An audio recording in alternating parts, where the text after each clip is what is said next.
केंद्र में लगातार तीसरी बार सत्ता पर काबिज होने की कोशिश में जुटी भारतीय जनता पार्टी ने कल यानी शनिवार को 195 उम्मीदवारों की पहली लिस्ट जारी कर दी। इस लिस्ट में कई नाम चौंकाने वाले भी रहे। बीजेपी ने आसनसोल से भोजपुरी सिनेमा के सुपरस्टार कहे जाने वाले पवन सिंह को टिकट दिया है। पवन सिंह का नाम सामने आते ही सोशल मीडिया पर बहस छिड़ गई है। पवन सिंह पर बंगाल और बंगाली महिलाओं के अपमान का आरोप लग रहा है। ऐसे में सवाल उठ रहे हैं कि आखिर पवन सिंह को चुनावी मैदान में क्यों उतारा गया। इसका जवाब भी हम आपको देंगे। उससे पहले जानते हैं कि आखिर क्यों पवन सिंह पर बंगाल और वहां की महिलाओं के अपमान का आरोप लग रहा है। दरअसल सोशल मीडिया पर लगातार पवन सिंह की फिल्मों और गानों के पोस्टर शेयर किए जा रहे हैं, जिसमें बंगाल की महिलाओं के लिए अभद्र भाषा का इस्तेमाल किया गया।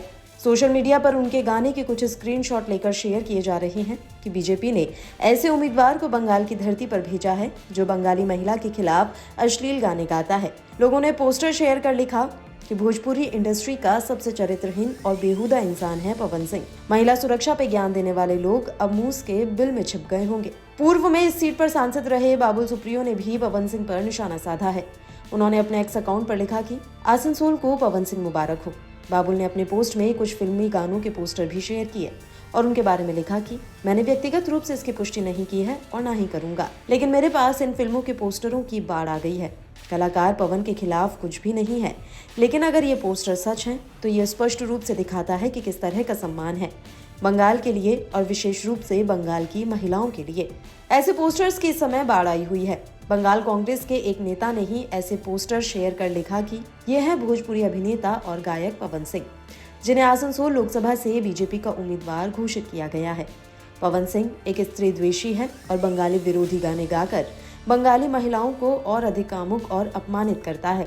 पवन सिंह ने अक्षरा सिंह की अश्लील तस्वीरें और वीडियो पोस्ट किए। पवन सिंह की दूसरी पत्नी ज्योति सिंह ने उन पर घरेलू हिंसा और जबरन गर्भपात करवाने का आरोप लगाया। यामिनी सिंह ने पवन सिंह के साथ शूटिंग के दौरान यौन दुर्व्यवहार का आरोप लगाया। ये भारतीय जनता पार्टी के आदर्श उम्मीदवार हैं। बंगाल सुनिश्चित करे कि आप बंगाली विरोधी तत्वों को करारा जवाब दें और भारतीय जनता पार्टी को हराएं। उधर अपने खिलाफ हो रही ट्रोलिंग पर पवन सिंह ने कहा कि उन्होंने बंगाली महिला के खिलाफ कोई गाना नहीं गाया है। उन्होंने कहा कि मेरे शरीर में तो बंगाल का नमक है। मेरा जन्म बंगाल में हुआ।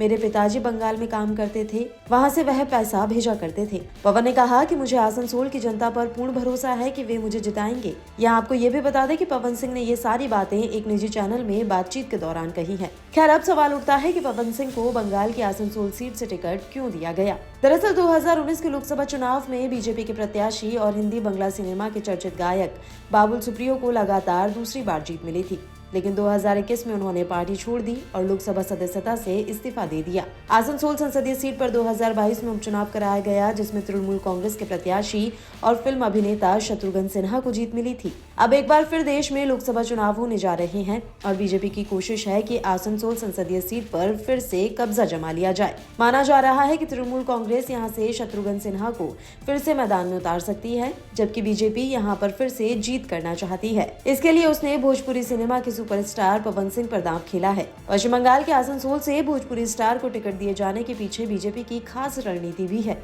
अगर शत्रुघ्न सिन्हा यहां से उतरते हैं तो बंगाल में दो बिहारी बाबुओं के बीच मुकाबला होगा। आसनसोल संसदीय क्षेत्र में बड़ी संख्या में हिंदी भाषी वोटर्स रहते हैं और इनकी संख्या करीब 50% है। 2022 के उपचुनाव में ममता बनर्जी ने बिहारी बाबू यानी शत्रुघ्न सिन्हा को मैदान में उतारकर हिंदी भाषी वोट के जरिए जीत हासिल की थी। भोजपुरी स्टार को टिकट दिए जाने के पीछे एक कारण ये भी है कि आसनसोल में स्थानीय स्तर पर पार्टी में गुटबाजी चल रही थी। ऐसे में बीजेपी ने टकराव टालने के लिए बाहरी उम्मीदवार को मैदान में उतारने का फैसला किया और ऐसे में भोजपुरी स्टार पवन सिंह को मौका मिल गया। एक खास बात यह भी है कि पवन सिंह का बंगाल के साथ खास नाता भी रहा है। बिहार के आरा जिले में जन्मे पवन सिंह ने कम उम्र में ही गाना शुरू कर दिया था। वह लॉलीपॉप लागेलू गाने से न सिर्फ बिहार और पूर्वी यूपी में बल्कि देश भर में लोकप्रिय हो गए। वह कम उम्र में कोलकाता आ गए। वहां पर वह अपने चाचा के साथ रहे। उनके चाचा ने ही उनकी गायकी सुधारी, प्रशिक्षित किया और स्टेज पर भी लेकर आए। वे अपने चाचा को अपना गुरु मानते हैं।